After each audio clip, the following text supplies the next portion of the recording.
आपने रत्नागिरी में हरिजन उद्धार का जो काम किया वो बहुत प्रशंसनीय है। हरिजन? हाँ, मेरे विचार से शूद्र शब्द का इस्तेमाल हमें नहीं करना चाहिए। उसकी जगह हरिजन कहना ठीक है।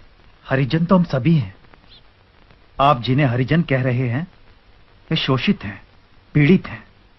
मेरे विचार में जिस जाति व्यवस्था, कास्ट सिस्टम ने उन्हें इस दशा में लाया है उसे समाप्त कर देना चाहिए।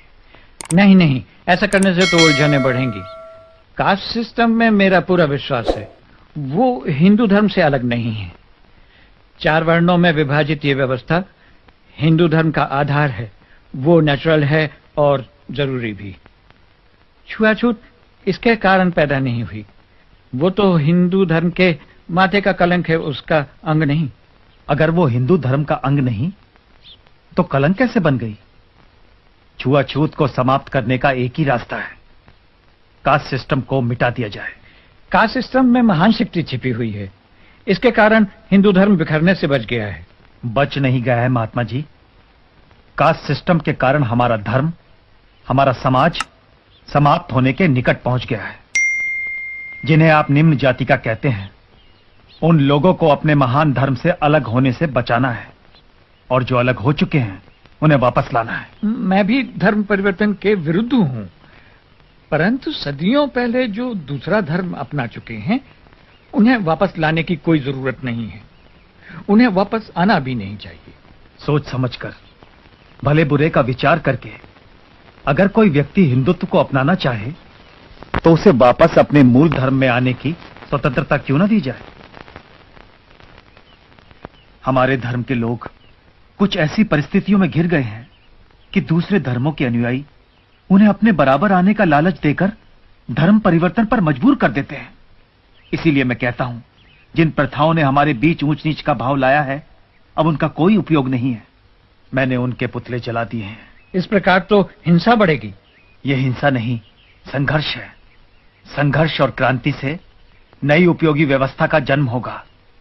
आप भी तो स्वतंत्रता प्राप्ति के लिए संघर्ष कर रहे हैं, क्या उसकी कोई सार्थकता नहीं?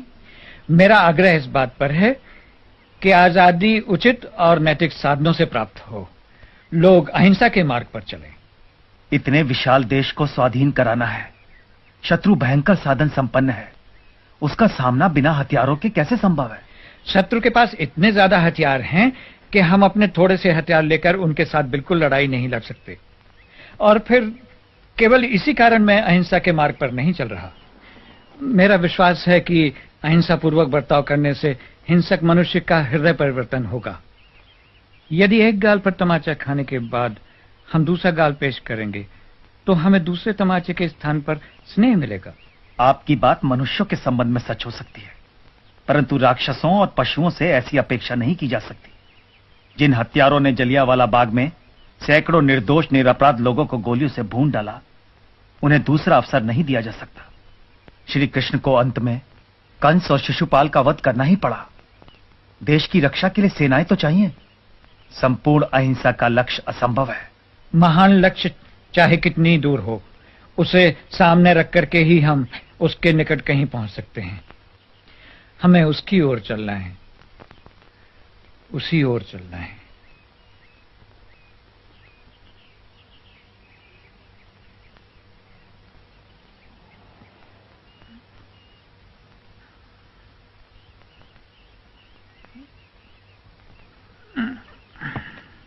मुझे लगता है हम कई बातों में एक दूसरे से सहमत नहीं हैं, परंतु सावरकर, मुझे इतना अधिकार तो है कि अहिंसा का प्रयोग करूं।